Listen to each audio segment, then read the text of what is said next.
Olá para todos, estamos aqui em mais uma semana de apresentação dos vídeos da coordenação de biologia do pré-vestibular social da Fundação CCERJ. Continuando a lógica de apresentações desses vídeos, nós estamos estudando ao longo das últimas semanas a parte relacionada à bioquímica, né, as estruturas atômicas, a formação de moléculas e como elas se organizam para a formação dos seres vivos. E nos últimos processos de estudo, nas últimas aulas, vocês vêm acompanhando conosco o código genético. Então, feito um levantamento, uma abordagem geral das biomoléculas, das estruturas celulares, das moléculas, melhor dizendo, das biomoléculas que formam as estruturas celulares, hoje a gente vai falar um pouco sobre células procariontes e células eucariontes, né? Fazer uma apresentação geral de diferenciação entre esses dois tipos de células, que depois, ao longo da semana, após a apresentação e divulgação deste vídeo, vocês vão poder discutir, aprofundar muitos conteúdos importantes com os seus mediadores da disciplina de biologia. Bom, é importante a gente falar um pouco sobre a chamada teoria celular, iniciando essa videoaula. Ou seja, o que preconiza a teoria celular? Ela preconiza duas questões básicas inicialmente, que as células são as unidades estruturais e fisiológicas dos organismos vivos e que todas as células são provenientes de células pré-existentes.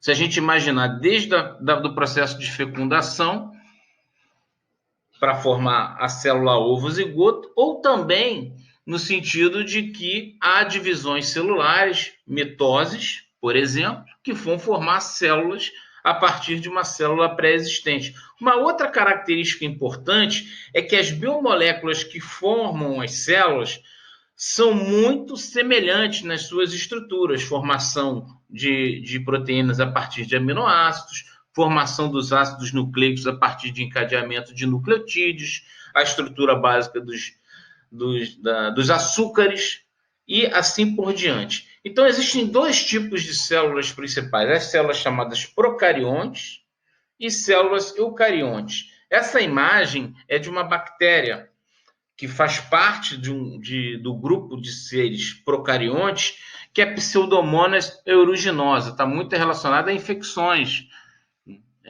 de pele, quando a pessoa se queima, e aí aquilo fica infectado, fica infeccionado. As pseudomonas têm uma importância médica significativa, e elas foram muito estudadas. Mas o que é importante, já está até assinalado em vermelho, é a gente perceber, em verde, melhor dizendo, em vermelho está o nome, procarionte, mas aqui envolto em verde, é que a célula ela vai ter, procarionte, três estruturas básicas: o citoplasma, uma membrana plasmática e, no caso dos procariontes, o nucleoide. Por quê? A célula procariótica, um ser procarionte, não possui membrana nuclear. Então é por isso que a gente não diz, não se determina que uma célula procarionte tem um núcleo, ela tem um nucleóide.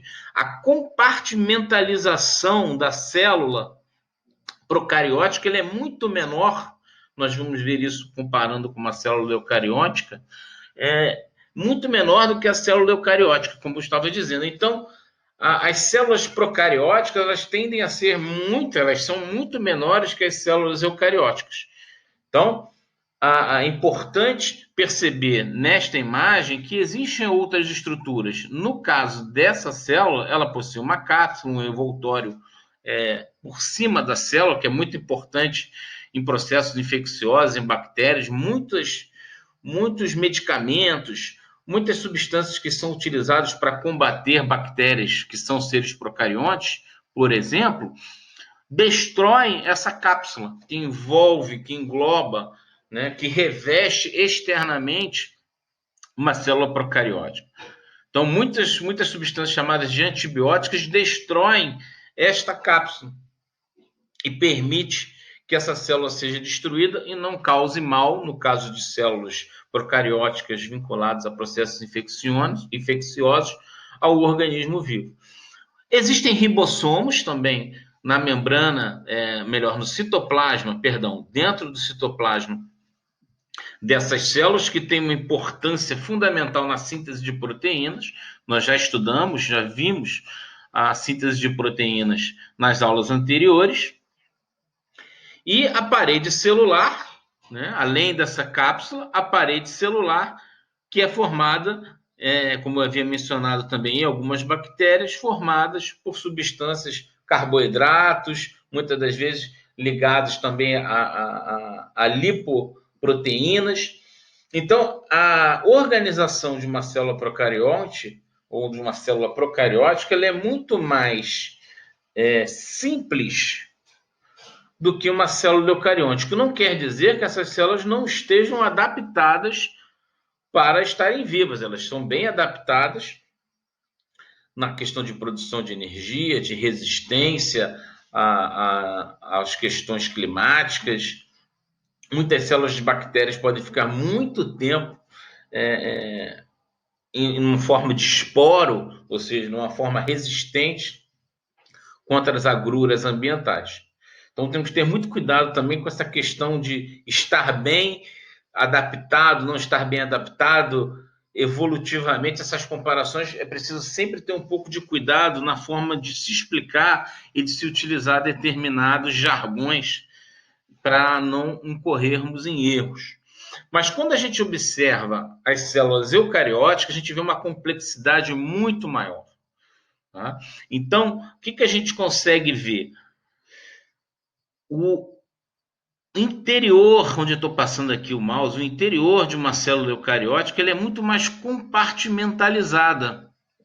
Isso permite que essa célula tenha um tamanho maior, por exemplo, que as células procarióticas.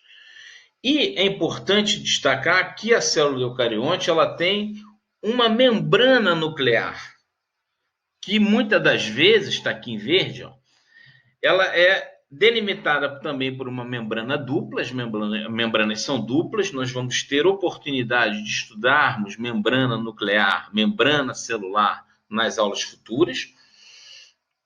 E essa membrana nuclear que envolve o núcleo é chamada de carioteca, muitas das vezes, ou envoltório nuclear.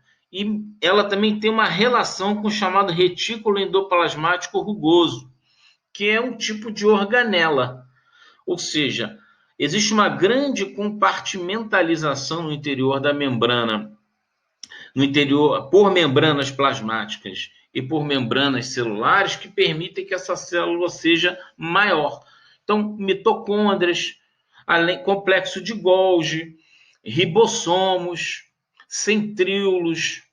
No caso de células vegetais, os cloroplastos, que fazem fotossíntese.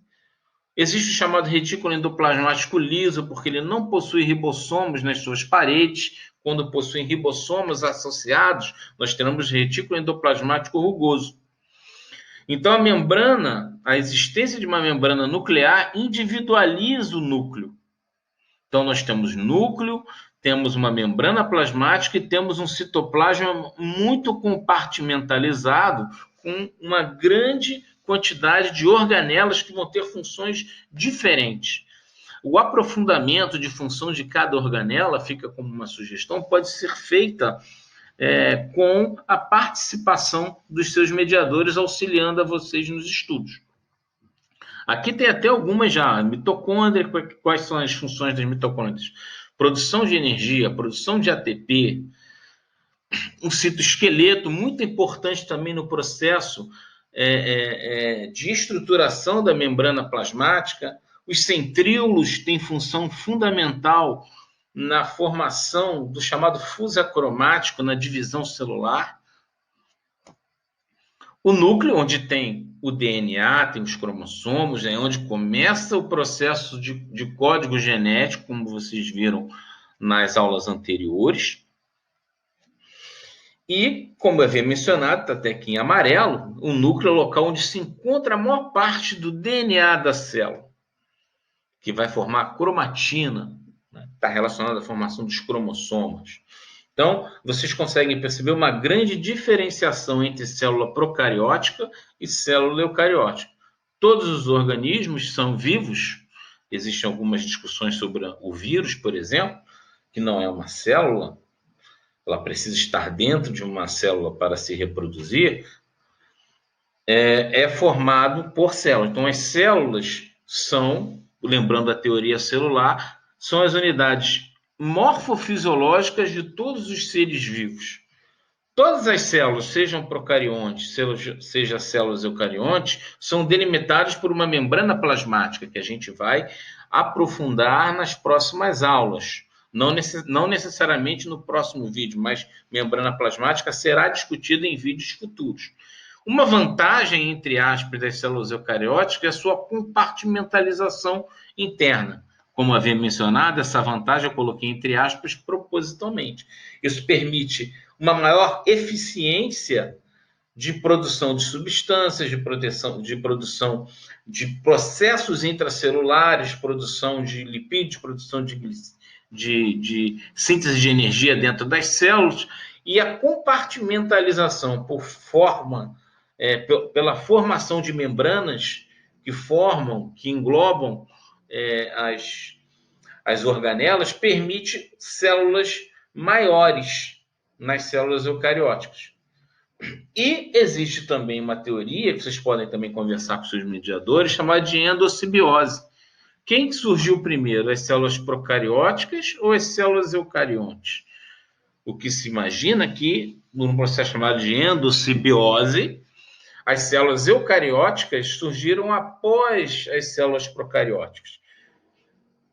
Há teorias que apontam que, por exemplo, a mitocôndria, os cloroplastos, eram células que entraram, menores, que conseguiram entrar nas células eucarióticas e lá dentro não houve uma destruição dessa célula eucariótica. Elas entraram num processo evolutivo em que ambos os tipos de células se beneficiaram e ao longo dos bilhões de anos se tornaram organelas com funções específicas dentro dessas células eucariontes. Essas são algumas informações que servem como um resumo informativo do que foi dito até agora, e complementando também algumas informações e suprindo algumas dúvidas que, porventura, possam ter surgido na explanação dessa videoaula. Aprofundem esses conteúdos com os seus mediadores, tentem buscar novas informações na própria internet, de leitura sobre células procarióticas e células eucarióticas, e discutam, retirem suas dúvidas, aprofundem esses conhecimentos com os seus mediadores. Um grande abraço da Coordenação de Biologia, muito obrigado pela atenção de vocês e até a semana que vem.